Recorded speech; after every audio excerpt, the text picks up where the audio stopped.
Hello, the time for the answering of the questions is here. I've written down all your questions in a list. I've abridged some of them because, compliments and all that sort of stuff. I did take note of them all, but I just didn't think it, worth repeating every single thing that everyone said. So I just got the basic questions everyone asked. There's a fair few of them, so I'll get into them with as many visual aids as I can to keep it interesting. Let's get on. Michael Dowry asked, what knife would I carry for self-defense? Just asked a bit about self-defense in Australia. Well, as you're right in your second part of your question, Mike, it's not particularly something that I have to fuss about in my area. We don't really have a great deal of violent crime, even in South Australia at all. And generally, the victims of violent crime are usually, unfortunately, it's someone you know, so it's usually domestic violence related, or it's gang or drug related. So I don't really indulge in either of those. So I think the odds are fairly in my favour not to have to worry too much, and I'm reasonably physically fit. And also, it's just generally frowned upon to use a knife in self-defense. And honestly, I've not had any training in how to use a knife in self-defense. So if it's like any other fight or struggle I've ever seen, it usually ends up going onto the ground, and the last thing you want in your hand while you're rolling around on the ground, in my opinion, is a knife. So my advice would be, unless you get really good at handling a knife, I would probably steer clear of that mindset entirely, well, at least I do. However, if push came to shove and I wanted something in my hand during a home invasion or something like that, with my back to the wall, no other options, attack being the best defense, it'd probably be something like a Spyderco Endura, something with a good grip, fairly lightweight, long blade. In terms of a folding knife, that'd be the one. If you're out in the woods, I guess bigger is better. Perhaps my Falkner A1 would probably do the job against perhaps a dingo or something like that. Thanks for your question. Icy Potato asked, was the colour orange named after the fruit, or was the fruit named after the colour? The colour was named after the fruit. Before the name orange existed as a colour, they used to call it, and it's one of those old sort of Latin-y Middle Ages words, they used to call it yellowhued, which is yellow-red. And then someone, I guess, saw, hey, those fruit we're calling oranges, they're yellow-hued. Let's stop saying yellow-hued and start saying orange instead. And what a great idea that was. Eric Holiday asked about Attack on Titan. He noted I like One Punch Man. And yes, Eric, I do enjoy Attack on Titan. If you don't know, Attack on Titan is a really, really good book series, or comic book series, and they've made a really, really good anime show out of it. Really, really highly well produced. There's just been a bit of a bother about it because it was so long between season 1, or I'd got it in sort of 2 blocks, but yeah, sort of volume 1 and volume 2's only just come out, and it's a bit short and it's a bit sort of slow at the start. I'm fine with it because I sort of know where it's going. I've read ahead, and it's just part of it. It's just how the story is told. And yeah, it's an amazing show. It's really, really good. Got a banging intro song as well on the first first little bit, that's for sure. But yeah, it's a little bit slow at the start of season 2, I know that for sure, but it does get much, much better again. But yeah, some of the moments in Attack on Titan, just in terms of if you're a female Titan and all that sort of stuff, just the brutality of it, the Game of Thrones-esque just killing of characters you like, really, really good show. Nick Blah, you asked, do you have any previous video experience? Am I like an AV guy or something, I guess is what you're getting at? No, I'm not, definitely not. I still just use very basic procedures and software. I use the iMovie program that my Mac comes with. I just use a GoPro now, that's quite recent, and just a Panasonic digital camcorder thing, nothing special, just sort of the thing you'd buy from the radio rentals for $200. So yeah, I just sort of knock it together as I can. I've got a lot of patience with, exacting the little, splitting my thing into scenes, lots of stuff. So I guess I just put a bit more time in. Not that I'm anywhere near what, you get from Black Owl Outdoors or anything like that. But yes, the short answer is no, I have nothing previous. I'm just sort of winging it and learning stuff as I go. Steve Robertson, would I tell Bear Grylls that his knife was shite? I'm pretty sure Bear Grylls would already know that these knives are shite. You know that because although the Pro that came out, which is a definite full tang and a slightly high grade of Chinese stainless, was a little bit better, you still notice that he never carries one himself on his adventures. He carries a custom knife by an English knife maker, whose name escapes him right now. So I think he probably already knows exactly what this is. The thing is about this knife, I wouldn't be doing this if not for this knife. I was a gamer before, I'd say 2010. I used to just play a lot of video games, but I used to also watch Man vs. Wild on Foxtel. And this knife was made by Bear not made by him, was released by Gerber at the height of all that. And I actually really used to like Man vs. Wild. Yeah, I always knew it was sort of silly TV, but it was entertainment. And anyway, I saw it, and I wasn't a knife guy, and this looked, at that stage, this looked really, really cool to me. And I thought, well, you know, I don't actually have a fixed blade knife. I do like going camping. I've always liked camping and such, so I might get the one that Bear Grylls sells. And of course, you get it, and then I started YouTube, like looking at YouTube, and you find out you know, how deep the rabbit hole goes. And of course, you know, this is a bit of a joke now, but I wouldn't be here if it wasn't for this. So there's definitely something to that. Simple Man asked my favourite beer. I like a lot of different beers. Beer isn't my favourite way to drink alcohol. I'm not a big fan of having to drink vast quantities of the stuff to, you know, get a buzz on. And I'm not that hot on the taste to just enjoy like just one or two. So I'm generally more inclined to drink red wine, which I do like the taste of a lot more. Or if I'm out to just get tanked, I'll probably just have a few shots of, you know, tequila or something like that. But the beers that I do like are just your basics. I really like our Cooper's Pale Ale. Some people hate it because it's chunky, but it's a good, you know, South Australian-ish beer. I know the Cooper's family kind of came out again. No one quite realised that they're like a religious organisation, basically.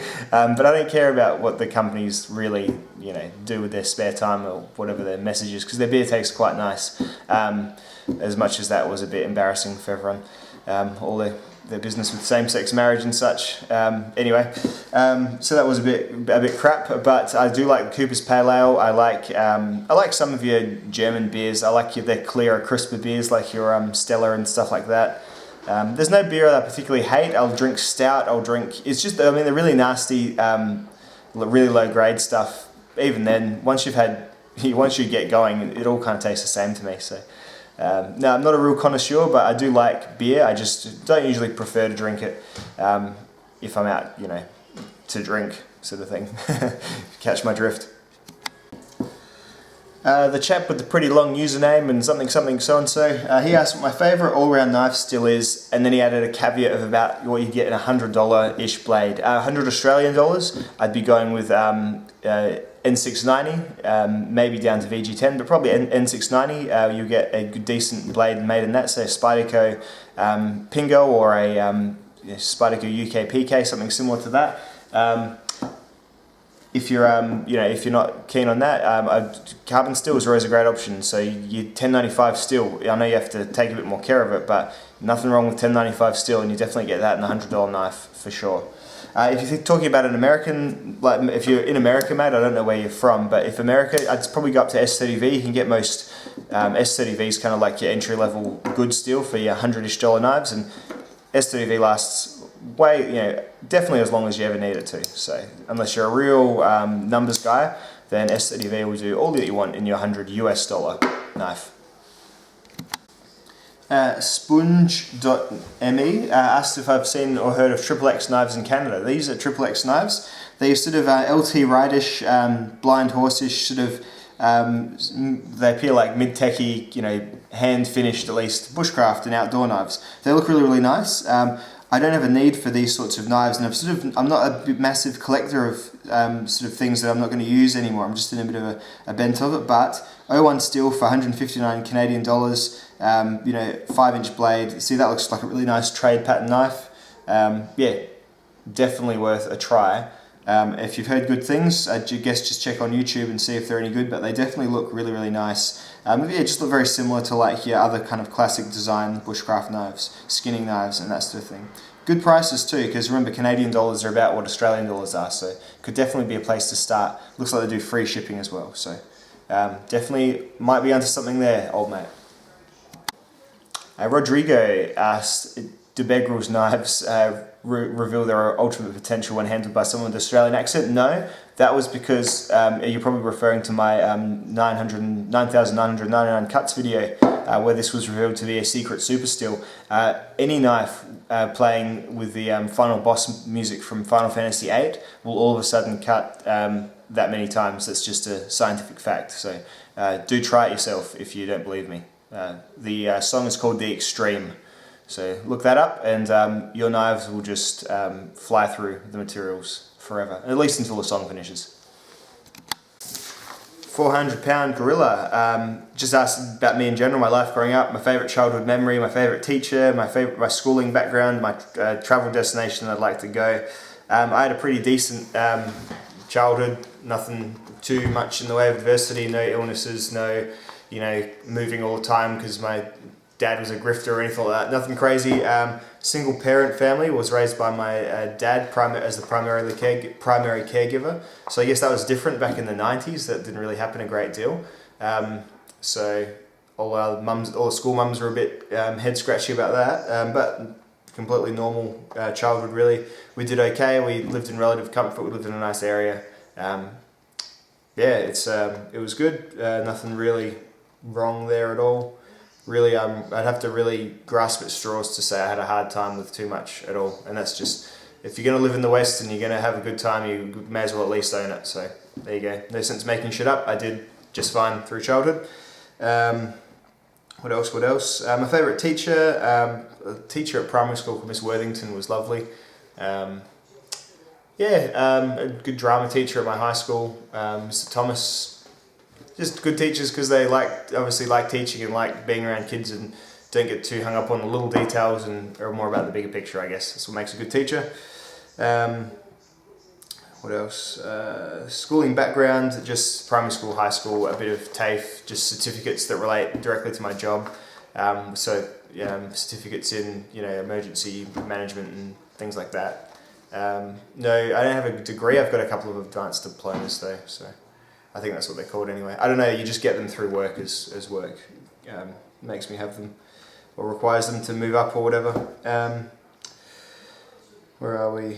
Travel destination. I think someone's asked a similar question, but I'd love to go on Bushcraft Global's trip to the Amazon. So maybe one day, if I can get the 10 or 15 grand aside or whatever to get over there and do it properly. That's probably it. I'm not a big traveller apart from that though. It's not really something I like to spend my money on. I'm a bit of a homebody.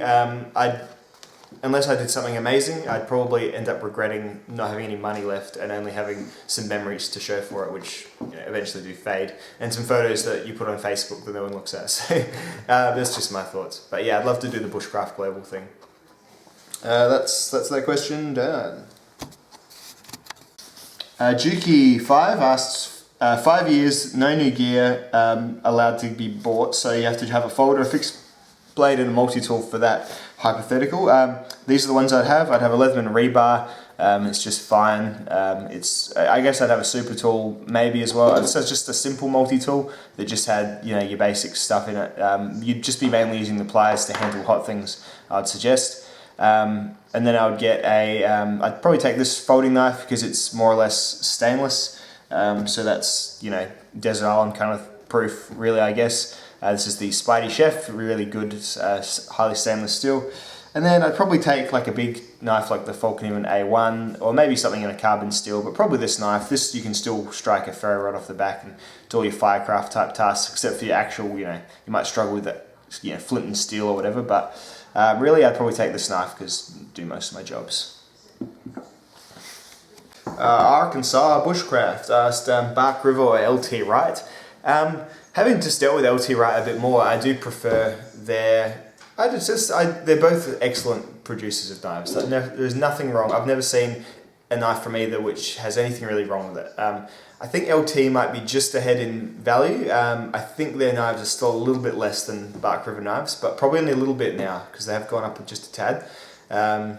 Bark River comes with these crappy sheaths. Lots of the series comes with that sheath that I don't really like, so that's probably what's drawing it back. And also, I know Bark River are nice people, but LT Wright are just delightful people to deal with. They really are. I've got a few things from them now. It's always really nice, and they remember you. Like, I've done a few video reviews. They send me like a Christmas email every year, and they don't send me free knives or anything. Like, all knives I've got from these companies of mine. So I've had Patriots and Genesises, and I've borrowed a couple from viewers and stuff. So they don't send me free stuff, so it's not that play at all. But they're just nice. They remember, they know I do their videos. They'll share my videos on their Facebooks. They'll give me a bit of a boost. It's good of them. They're good people. So probably LT Wright, for no other reason apart from just a general, personal thing. What's my favourite knife grind and why?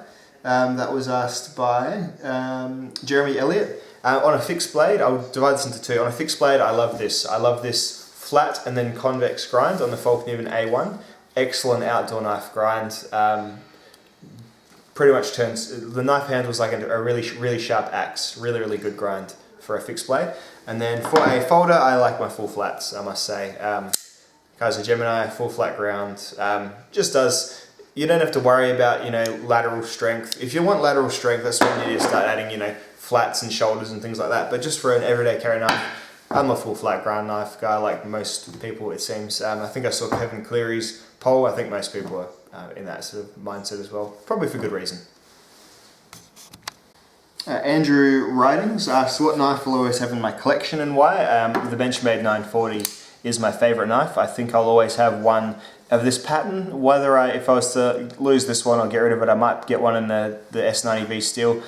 This knife just talks to me in terms of how it is, how it carries. I love, as I always say, I love the thin knives. The knives that don't take up much space in my pocket, so I can have my mobile phone right next to it in my pocket. And I love the axis lock. I like the looks of the blade, which is a really important thing in an everyday carry knife because they are generally just amusements as well.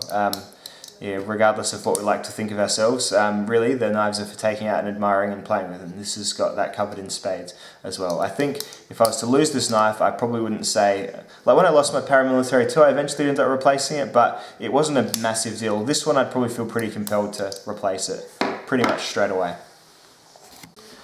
He also asks, what's my Grail knife? Well, it wasn't, I've just got this up because it's expensive. It wasn't really a Sebenza. This one, I handled Sebenza from a friend of mine, and then I decided I wanted one, but this is often a Grail knife with people. My review, I'm not sure if I'd recommend everyone just go out and buy a Sebenza. I'll talk about that in my review, which is coming in a week or so, but I have sort of started my thought process on that. In terms of a Grail knife, there isn't really one. It was the Benchmade 940, and then I got that, and I haven't really wanted anything as much as I wanted this, and then was pleased by this since this. So, yeah, I don't particularly have one, and it was the A1, but then I've got my A1, so I'm quite good at, I always like having new stuff, but I do lose that lust. Once my lusts were fulfilled, and I'm glad that this was good and the 940 was good, but that did sort of pinch it off. Like the dark timbers that I've had on the channel, they're lovely, but I don't really feel a overwhelming pining to get one. So yeah, I don't particularly have a Grail folder or fixed blade right now. I'm not super keen on, I probably will try a custom one point in my life when I've got, thousands of dollars to spend on one that I really want. But really, no Grails for me right now, because really my needs have been met, and I'll just continue to try new things for more or less to rotate through the channel. And then last question was, what knife do I regret getting rid of? Easy, the Cold Steel American Lawman. The Cold Steel American Lawman, I'll just dig up a photo of it in case you're not familiar. It was a knife that I sold in a moment of insanity because I generally try and keep my hobby pretty much neutral. Like I don't want it to, I obviously outlaid a bunch of money originally, but yeah, really I try and keep it neutral. Like, so I'll sell knives to pay for new knives, that sort of thing. I sold my American Lawman in a moment of insanity because I needed like an extra $80 to get, and I think it was something stupid like, not that it was a stupid knife, but it was like to get, I think it was to get the Bark River Bravo 1 or something. Maybe it was something like that I don't even have anymore. Like it was, and the American Lawman is an excellent folding knife. It is way more sophisticated than you would give Cold Steel credit for making. And it's got XHP steel. It's a pretty simple knife, pure G10, no liners, lock back, really light, good full-size blade. It's only 3.25 inches. The American Lawman was a regretful sale, and I might end up getting one again. Nick Shabazz asks, if you could build a robot for anything apart from killing people or building new robots, what type of robot would you build? I had two answers for that. The first one is I think that we are ready for sex robots, definitely. Realistic looking sex robots I think would solve a lot of problems, and I'm half serious here because I think if you could have a sex robot go around and do all the weird shit that people would usually impose on other people that they want, I think there'd be a lot less serial killers if we had sex robots. That's a fact of life, I think. That's probably more my comical answer. I think my real answer is I'd love to just build a and this doesn't tie in with the first half of the answer, by the way. I'd love to just build a robot that looked identical to me, like a doppelganger robot, doppelbot, that I could upload my ideas and conscience into. Had to be, obviously still obeyed Asimov's laws, but I could send it to work to do my job with no one knowing, and while I just stayed at home and played with knives and did that sort of thing. So just a robot double that went off and did all the things in my life that I don't like doing as much, so I could do the fun things. So that's probably the real thing I would do. But apart from that, my vacuuming robot over there, he's pretty cool too. Just like goes and vacuums the house twice a day. LG, it's a good one. So I mean, the future is now. Yo Adrian asks about Future Islands. They are my favourite band at the moment. Yeah, close, I got other bands that I like too, but he has asked my favourite Future Islands song and album. The album is Singles. They've got a new album out now which seems pretty cool. The Farfield it's called, but I like the song Lighthouse from the Singles album, my favourite Future Islands song and album. Lighthouse is just a really good song about coming to terms with someone being depressed, I think. It's a bit sad, but most of their songs have this air of gloom to them, but they've got this really upbeat sort of synth pop going on behind. It's good stuff, and he's got a real distinctive voice, which I always like. I like when people don't sound like everyone else. So, good stuff. Saber Max, you asked about budget bushcraft knives between 30 and 60 bucks. There is a really good range of these right now. This is my Mora Bushcraft Black, which is the one after all the ones I've tried and used that I've kept. If you're after a full tang, I think you can get a Mora Garberg for a little bit less now. I think they're at about the $70 mark, so that might be within your range. Look, I know everyone sort of seems to think I hated the Garberg. I just didn't universally praise it. I just didn't quite like how the handle felt. And I think the handle, I did read a comment on one of my videos, I should have answered you, I'm sorry. Someone did say that the handle does sort of, I don't know, patina or develop a bit and feel nicer after a while. So that's cool if that's the case. So the Garberg's a good full tang version of this kind of knife. I prefer the carbon steel in this. The Garberg has the 14C28N, which is good, but it's also got a little micro bevel as well. This one I've taken the micro bevel off. So this is like mine, this isn't, no one would want this, this is like my own one, because it's been changed a lot. I've ground off the micro and all that sort of stuff. So this is mine, and I really love this knife. Still probably the most comfortable knife I've held in my hand. Really excellent. The Real Steel Bushcraft 2 is another great option. Schrade, yes, the 42D is great. All sorts of great options from a lot of companies, but I'd probably just go with the Mora Bushcraft Black. Just the handle. Full tang I don't mind about as much in my Bushcraft knife, so I think this is a great one. Perry Trucker asked, do I live on a farm? No, I used to live on when I first started the channel, I lived on a rural property where I didn't really have any neighbours within probably 300 or 400 metres, and that was great.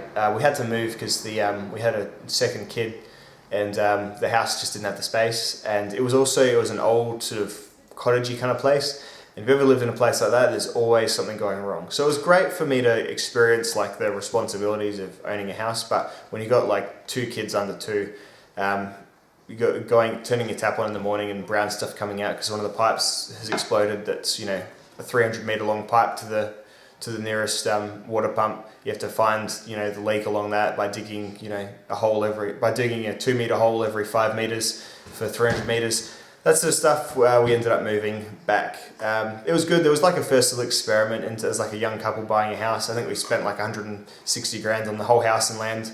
It was great, and it was the lifestyle was lovely, but we just didn't have the time to keep that up. So we moved back into like a townhouse, and we'll eventually move out to a similar kind of arrangement again.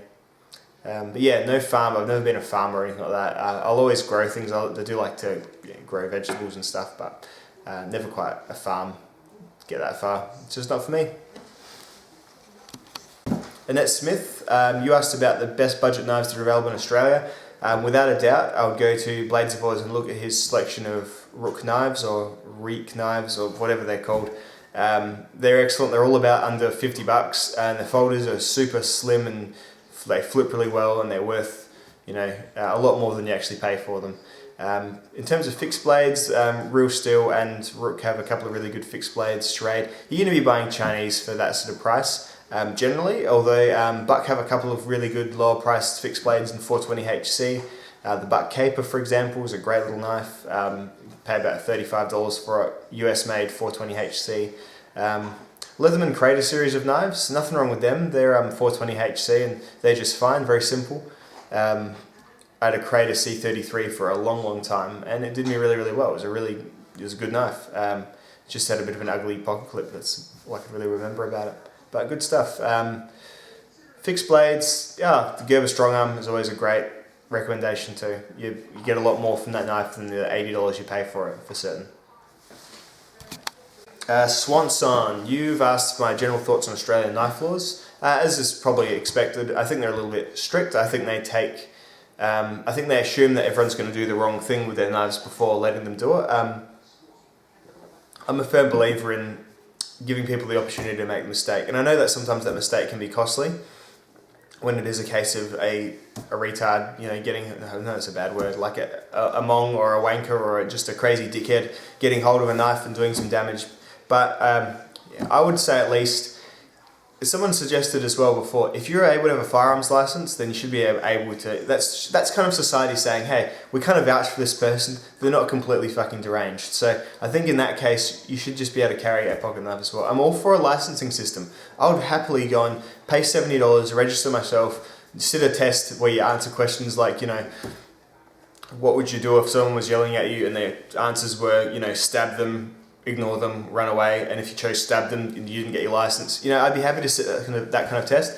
I do understand the need for, because I know, like, if it was, I can see how things happen, I can see how people draw these mindsets. If someone I know got stabbed to death for no reason on the street by one of those roving gangs that are terrorising New South Wales or Victoria, wherever it is at the moment, I'd probably be like, man, if they didn't have a knife, that wouldn't have happened. Ugh. But then, I guess you can't legislate for that. Like, society generally moves at the speed of its slowest people, unfortunately, because you don't want to leave people behind. That's just Western society.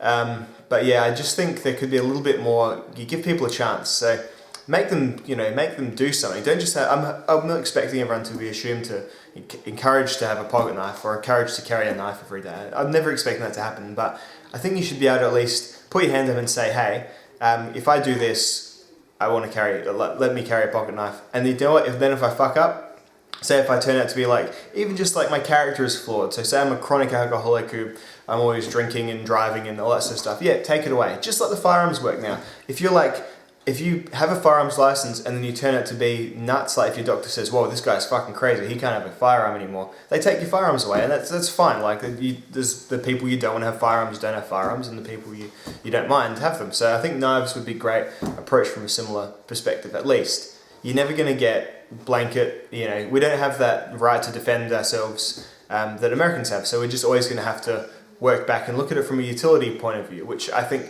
I look at knives from anyway. But yeah, I just think give us a bit of a chance, let people make a mistake. My view of the law is there should be less laws, and there should be, you know, we should have more freedom, but the minute our freedom fucked with someone else's shit, I think that's when you should be heavily punished. The way we have it now, we have lots of laws, but then no one's really punished that hard for breaking them. Like, you just get small fines and little bonds and things like that. Get rid of all the laws, as many laws, so stop over-regulating, but when people fuck up and shit all over the really important ones, like about hurting people and stealing from people, punish them properly for that. So less laws, more extreme punishments. Because we all know when we're damaging or hurting someone else. Or, if you know that when you take drugs or when you drink, you're likely to fight someone and punch them in the back of the head at a pub, then it's still your problem because you went and drank, so you should be punished severely for it rather than just, wrapped over the knuckles. Anyway, lots of views on that one. It's a great question. And I have gotten into the realities of it in a previous video about my state, but yeah, it's a good thing to talk about. Jose Amaroya, sorry man, asked about the best Australian made knives. We do not have a robust production knife industry here in Australia. Hardcore Hardware are an Australian company, but I think their knives are made in Taiwan or somewhere. I mean, places that other knife companies use, but I don't think we actually have built from the ground up production knives. So then you have to look inward at our custom knife industry, and there are some good custom knife makers. One that I enjoy looking at on Instagram is DB Blades. This is his, so he makes just all sorts of pocket and fixed blade and folding knives, and he's a good knife maker by the looks, and I might even try one of his things from some point. So looking at our custom knife industry, it's a bit of a rabbit hole. Start on one, he'll have, people like him or like others. I don't know all of them, but I'm not big into the custom world, but that's just definitely where we look. As with every country, we've got a really robust cottage industry of artisans and makers and that sort of stuff, so I'd look inwards there, but we don't really have any great custom production knives that I know of. Gummy Bear asked, the first knife I was able to use without supervision. I think this is a pretty common answer, but it was a Swiss Army knife I got when I was 10 from my grandpa. And it wasn't this exact one, but it was a similar one to this. I think it was a Ranger. I just had it. I was told don't take it to school, and that was pretty much it. And I could go out and I cut myself a few times, and I'd poke stuff with it, and I'd cut, I'd always be really happy when a letter came for me so I could get my knife out and open it. With my knife, you're always looking for excuses to use it, and that's never really stopped since then. So yeah, it's a Victorinox Ranger, I think it was. Had a saw and a file and scissors and all sorts of good stuff in it. A little bit thicker than that one, so it's probably a 6 or a 7 layer one. It was good. John Waddington asked, Enduro ZDP sharpness 1 to 10, factory edge. When I first got it. This would have easily been about a 9. It was become really, really sharp, really, really good. It took a little while to work sharp the edge for the cutting test. So to get that sharpness down to work sharp level of sharp, which was a downgrade. So that was good. I've since put it back on with a Tormek, and it does sharpen, it takes a while to sharpen. But yeah, I got there in the end. So it's got a Tormek edge on it now, which is good. But yeah, it came really, really sharp, which is good news because ZDP isn't super fun to sharp. Tommy Tran, you're after just a bit of general advice for someone, you're in year 12. Are you in Australia? I'm not sure. If you're in the West, or you probably are because you're watching YouTube, you're in a lucky country wherever you are if you're watching YouTube, really. You just don't make any really shit choices like getting into drugs or alcohol or anything like that, because that's the only stuff that really does.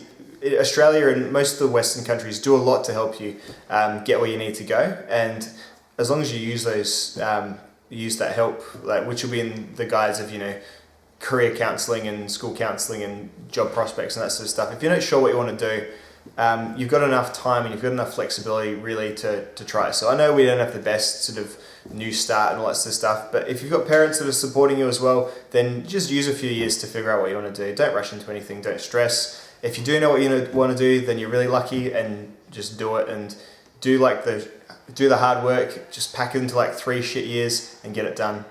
Apart from that, only other thing that I see that always ruins people's lives is that when they have kids with someone they shouldn't have kids with. So just very heavily vet anyone who you might reproduce with, and that's advice that I think they should give to everyone. Very heavily vet who you might reproduce with. Because that is good. Then you get attached to some shit person for the rest of your life. You love your kids, obviously, but that's the thing that I see a lot of lives come unstuck on. Didn't happen to me, obviously. I'm great, but I always see people, they have babies with the wrong people. Just wrap it up unless you want to have a kid with this person, and unless you've vetted that person, think, oh yeah, they don't have any weirdness or shitness to them that wouldn't be happy dealing with in some respect for the rest of my life.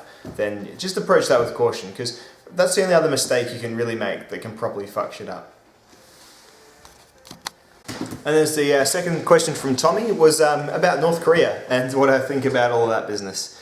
You know what, North Korea, just like every other country that is struggling due to its own internal issues largely, but also due to outside interferences and historical problems, they're rattling their sabers. They just want a better deal. Everyone just wants a better deal in this world. All the countries that aren't doing as well, they present a crisis that the international community then feels like they need to jump in and fix. I think they're being probably thrown a bit by the more unusual response from America currently, but it's one of those countries that no one really wants a war. no one wants a war anywhere. Not a big, proper war. The wars that they want now are these little proxy forever wars. Like, those are the ones that keep the war economy greased, keep everything moving, but without such a huge commitment to sort of having, all of us have to quit our jobs back in our home countries and start making shells. It's that sort of thing. They're probably a bit loopier than you'd like them to be. However, they are a very small country still. They're very poor. They've got a huge standing army, and they would do some damage, and it would be horrible. And it's the worst thing. No one wants a war, except the only people that want a war are the media. Look at the media every day. Let's see what's on news.com today.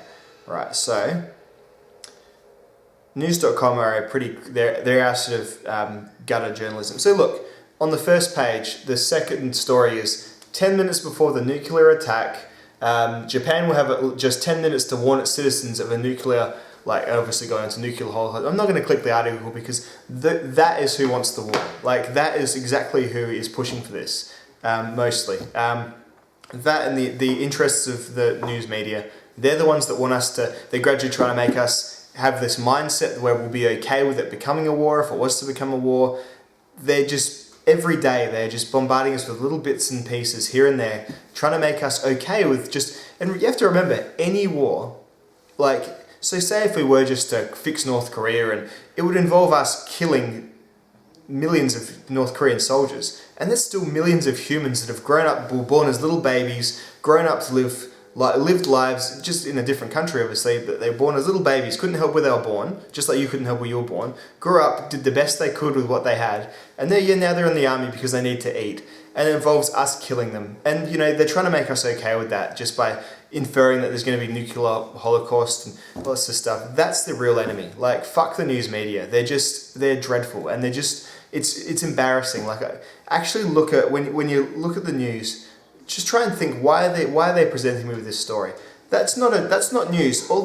This story here, they've gone and got someone to just do some basic research about Japan's nuclear readiness. They framed this in a story as if it's just about to happen. Don't stress about these things. I used to stress about this stuff as well when I was sort of in my early teens. I always used to think the world was on the brink of war. And that was stressed after September 11. I thought, this is terrible. We're going to go into some long war. And we did end up. We're in a forever war because of it. But the way they get you thinking is that people are going to be actually coming and invading countries again, proper. And I know there has been invasions, but as in proper, England's invading France, or India's invading Pakistan. It's not the case. Everyone just rattles their sabers for a better deal, and the news media make everyone. Every time they do, the news media are the ones that get so excited that maybe this is actually the time, because they know that that's when they'll be the most looked at people in the world all of a sudden if there is a war. Because everyone would be. You'd be glued to the news, and that's what they want, and it's disgusting.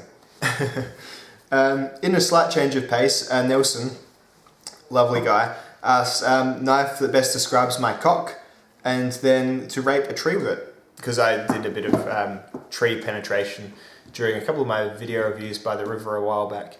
Knife that best describes my cock. I don't think it's a knife. It's probably this spoon, really, just in terms of general shape. That's right. I'm not holding it upside down either.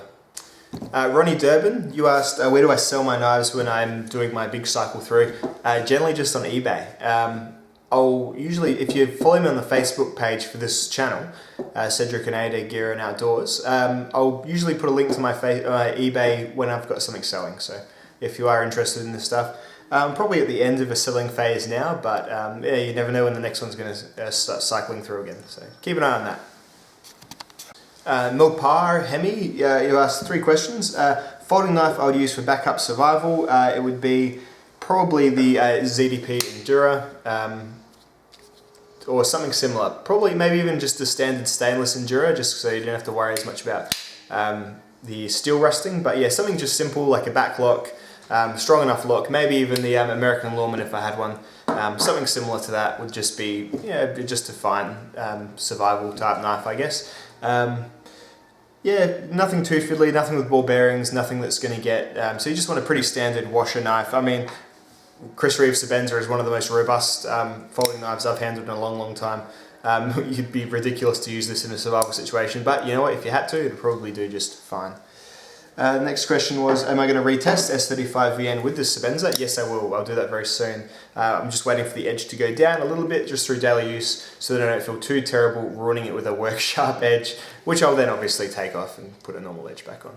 But yes, that will be happening. Don't worry about that at all.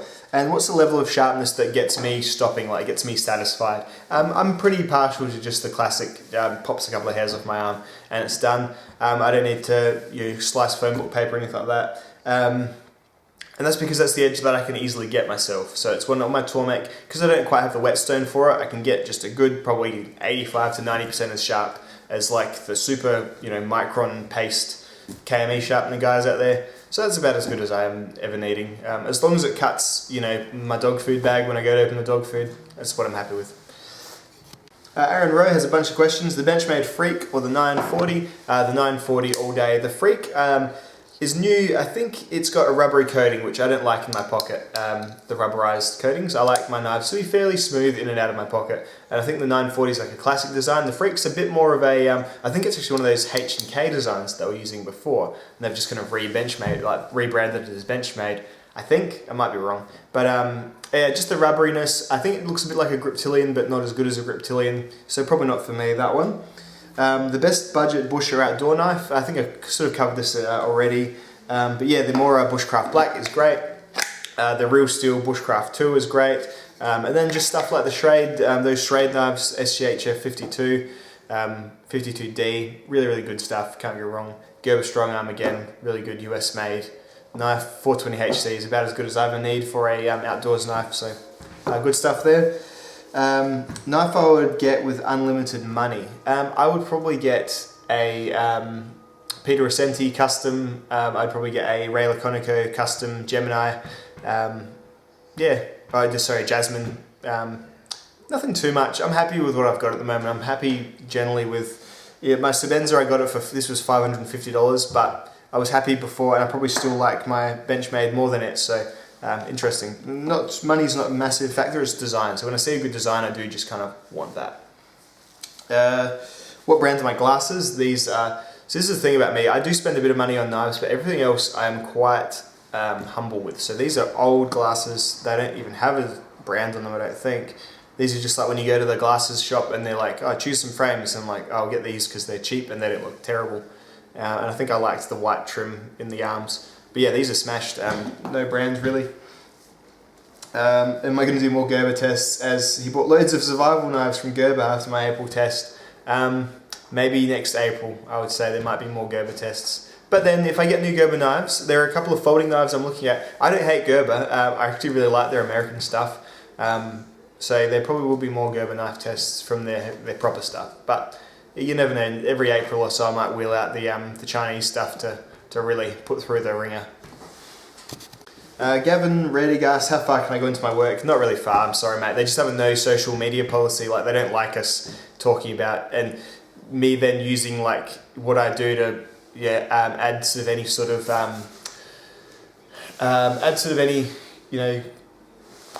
what's the word? I don't want to seem like a more legitimate knife reviewer because of my job. Like I don't want my work to. I don't want to be like, and I'm not in the army. I'm not, but I don't want to be one of those army people. Hey, because I was in the army and I did a couple of tours of Afghanistan, I'm a really good authority on knives because I'm not quite sure how that works. Because I mean, we all use knives all the time. Yeah, you might be more. If you've ever killed a man with a knife, I guess then you're an authority on killing a man with a knife. But so I don't really want to use like my job as anything more than just saying that I do a job where like I use my knife in some circumstances from time to time, like, and it's just it's that roadside sort of emergency kind of stuff, like just helping people, like emergency response, sandbags, all that sort of stuff. I know it seems silly, but yeah, they just don't like me to say what I do on the internet, and I think most places would do it, and because I'm actually using my face, because I made the decision to put my face out there. And rather than just do everything as hands on the table, it just would be easier for them to find out. And it's just one of those things. I just don't want to get a rap over my knuckles for breaching some policy, which probably every workplace has, really. So there we go. Bob from Brisbane asked, do I collect anything else? Not particularly. I don't collect, everything else I've been able to stop at one. So my one watch I've stopped at, even torches, I got a torch that I'm satisfied with, my Surefire Titan A, that's it, it's done. So it is just knives. I don't even collect DVDs anymore. Does anyone still have DVDs in their house? I'm just buying everything on, digitally or Netflixing everything. Yeah, no real, I'm just looking around. Nothing really, even axes I've stopped collecting as much. I sold my Grandsmith's American Felling axe, so I wasn't using it. Sold it to one of my viewers who is using it, who will use it. So even in terms of knife collecting, I think it's, rather than collecting, I think I'm still going to definitely use and experience, but it's going to be more of a cycle. So no collecting as much anymore. I just don't have the luxury money-wise either. We're saving for a house now, so it is what it is. 49 Giants asked what my favourite steel is after all them cut tests. It's this one, the LC200N. I know it only cut for about, roughly half as much as 10V, but it cut good. It cut for a good long time. It cut as long as the S30V sort of thing. And it's also really stainless. I think it's perfect everyday carry knife steel. It really is. Under hard use, it might be a bit chippy. I haven't had to use it under hard use, and generally I don't. So at this stage, this is the answer, the LC200N. I'd love to see more of it in knives. German Survivalist asked, when am I going to review my wife and kids? I wouldn't do as much of a review of them, but I could definitely do an overview. My wife is the same age as me. She's 29, well I'm 30, so she's a year younger. We went to high school together. We have a very similar sense of humour. We're both very anti-drama people, so we have it very, very good, and we acknowledge that every day. We don't have shit fights about stuff. We're a very united front with our kids. We get along really well. We are best friends. So yeah, it's very, very lucky, because lots of guys have that kind of the wife, sort of thing after 10 years, and I couldn't think of anything worse. If I ever get that, I'll be out. And I would expect the same from her. We're both in it because we want to be in it, and we're happy, and yeah. It's good, and my kids are just normal little kids. I like my kids a lot more than I like other people's kids. That's the thing when you have kids. Some people just like all kids. I just like my kids, and my kids are good. They don't have too many troubles or issues or like that. Both pretty normal. Yeah, no problems at all. 4 and 6 is their ages. So yeah, just happy with them, I guess. If I was to review them, I would give them an A, and if I was to review my wife, I'd probably give her an A+, just because I don't have to help her go to the toilet like I do with my kids, and that sucks. Dan Gunnarsson, best budget folder that I could ditch just in case I needed to, because I was going to the airport or something and someone was going to take it. The Rook knives, for sure.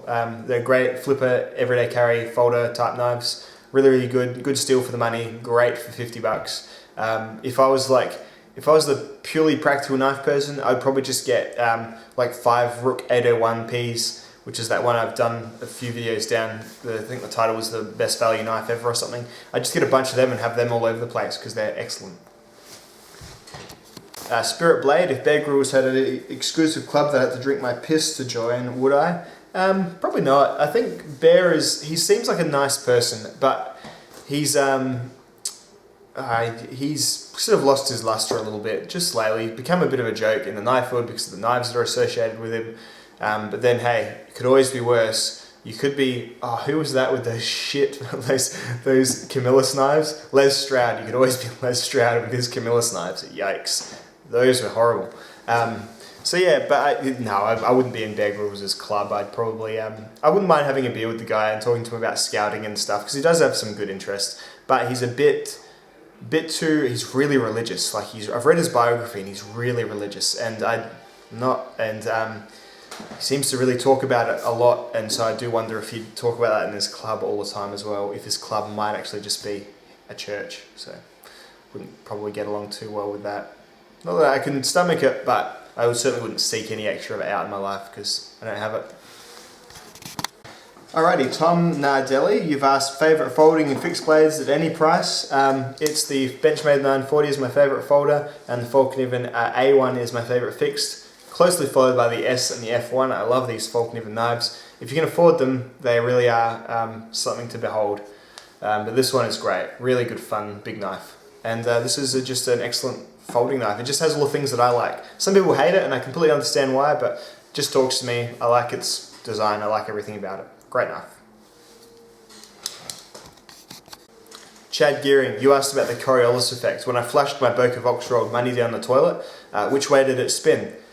Let me settle something once and for all.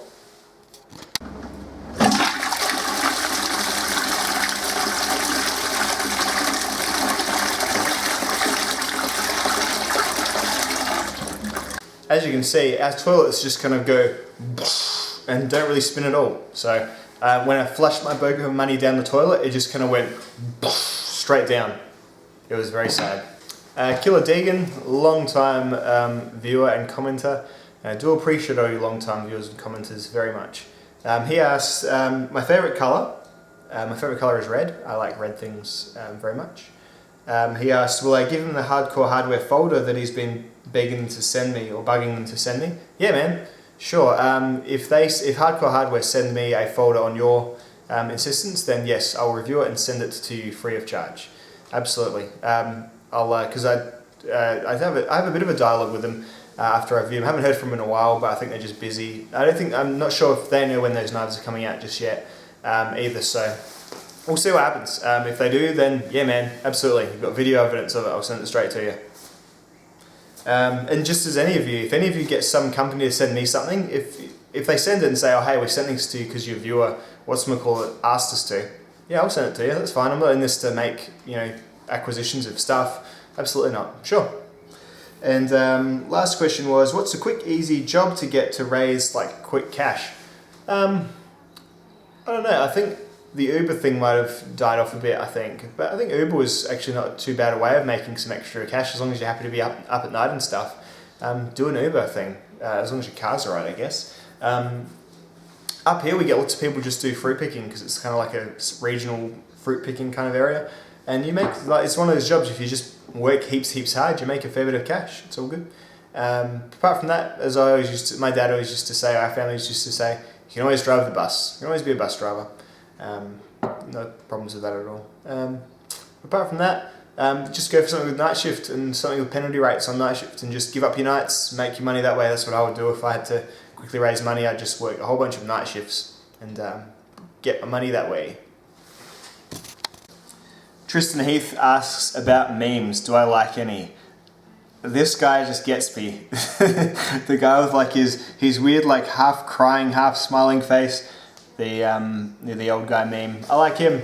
Makes me laugh. But yeah, it's how we communicate. It's how we're telling jokes these days. Just a picture and a one-liner. It's good. There is nothing wrong with it. People always decry these things as the collapse of modern culture. Of course not. It's just funny and it's just the trend right now. It's all good.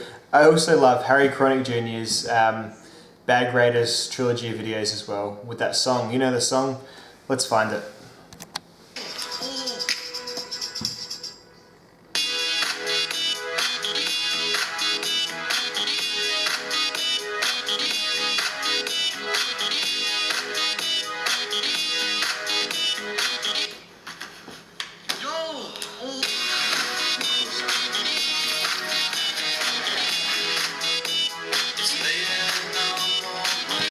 How good is that everyone has the random sense of humour these days? It's just excellent. It's just properly excellent. It really makes me happy that people find that stuff funny rather than 2.5 Men. So, good stuff. Another several questions from Bob from Brisbane. Do I like any football teams? Nah, mate, I don't follow the football at all. It's just not... I've never had it really in my house. Just never got into it. I know I'm in the minority. I'm totally aware of that. What's the most I'd pay for a knife? I guess I'm talking about the Sebenza that I just paid sort of $5.50 for, $600 by the time it got here. But then I didn't really just pay that out of my bank. I sold 2 or 3 knives for that. So I sold my Line Steel, my Mantra and my ZT-0450 for this knife and used the money to get this pretty much. So it's really neutral for me. I just traded things for it. So yeah, this is definitely pushing it, and I only got this because I had a friend from the Spyderco group that I'm in on Facebook sent me this to try it. He sent me a K2 to do the steel test on, and also the De Villiers Butcher, and I really took, his was a large, and I just really took fancy to it. I wouldn't pay that much again without having handled something first, because again, I would never have even thought I wanted a Sebenza until I handled one, and I'm glad I handled one first. And in my Sebenza review, I will say I really like this, and I do really enjoy it, but I would never recommend someone buying this sight unseen or without having felt one in hand, because it's just too much money. It really is. So this is definitely pushing it. Unless I got something else that really spoke to me, then that's probably about the limits so far. Let's just keep these rolling. My favourite Star Wars movie. You know what? I really like the new one. I like Rogue One a lot. I thought that was great. That Vader scene at the end was, everyone talks about it, but it's probably one of the best Star Wars movie scenes of all time. It's just excellent. Completely summing up all the mythos about Vader properly, rather than, because you watch the original Star Wars movies, he's kind of crusty and kind of decrepit, and that one is why it just immediately shows why everyone's so terrified of Vader. It's excellent. So Rogue One was really good. I like The Force Awakens. I think it's really good. Like it feels more modern. I know she gets her powers like really quickly and all that sort of stuff. I'm hoping that's a proper plot device and not just to hurry it along. But I thought that was really good too. I like the cast in it. The only Star Wars movies I don't like Return of the Jedi that much because of the Ewoks. I can't stand that sort of crap in these movies. The Ewoks and the Jar Jar Binks nonsense and the child actor in Episode 1 just kind of put me off. Some of the hammy dialogue in Episode 2 is pretty horrible as well, but as action movies they do pretty well in my opinion. What else? Which Avenger would I like to be and why? And then conversely, which Justice League character would I like to be and why? Avenger, I probably would just be happy to be have like Captain America's skill set. He'll be longer lived, he's strong and tough, but without having like the actual responsibility. Like no one's going to expect when Infinity War happens, no one's going to expect Captain America to fist fight Thanos in Infinity War. So the responsibility and the expectations on him isn't as high as say Thor, because they're going to say, hey Thor, you're up there with this guy, you're going to have to actually do the fighting. So he's got the power, he's better than all the other people, but he's still, not expected to swing with the massive heavy hitters. So I like Captain America. He's got a good skill set. And the Justice League, I don't know. Those movies just aren't speaking to me just yet. Batman is always cool. I wouldn't mind all of his cool gear. I'm hoping that with Aquaman and with Wonder Woman, they can actually just flesh out a half decent franchise with that sort of stuff. They just haven't won me over just yet. The Suicide Squad was a little bit weak. Batman vs Superman had a fair few problems. Man of Steel had that greyness and that really generic, Man of Steel felt like that last fight in the Matrix Revolutions where Neo and Agent Smith are just like Dragon Ball Z around that city. There's been so many problems with those movies. I'm hoping that Aquaman brings it full circle because he's quite likeable, that actor and that character, so we'll see. Base Raptor, hey man, you asked what's my worst injury. This here, when I was a kid, I was jumping on a bed frame. I've broken my arm too, but this is the most sort of visceral. I was jumping on a bed and I jumped from bed to bed and I hit my lip on the corner of the old bed frame and split down a little here and had two flaps of lip going either side. I had to be taken to like the night duty doctor at the local clinic who was like, it was like his first day as a doctor, and he had to like sew this like 6-year-old kid's lip up, and it's probably why the scar is fairly prominent because he probably didn't know what he was doing. But yeah, I felt for the guy because I would have been like for the whole time. So yeah, I actually have some memories of that as well, so it obviously left a bit of a mark in here as well as on here. But then I've broken arms and I've been bitten by spiders. Bitten by spiders sucks. I've been bitten by a whitetail spider and a redback spider. They suck to get bitten by. Just like fire, like a cigarette burn that won't stop on an area. Yeah, very, very bad. No necrosis from the whitetail, so I think that's just unlucky how some people react to it. But these were years ago. Yeah, no issues. And sorry, I'm just going on my phone because I had some late editions. Do I play with knives or on the can? Subrock? Yeah, man, I play with my knives. When I forget my phone, when I'm having a dump, I'll definitely flip my knife open and shut, for sure. I think we all do, don't we? Maybe? Or maybe we don't. I don't know. Yes. Anyway, I do play with my knives in most times when it's socially acceptable to do so. And on the can, seeing as there is no one else in there with me generally, unless my kids are being really annoying that day, I will probably play with my knives while I'm on the can. And the last question. Mick Hunt asks, gay for pay, we all have a price, what's yours? Well, Mick, I'm not gay, but $20 is $20.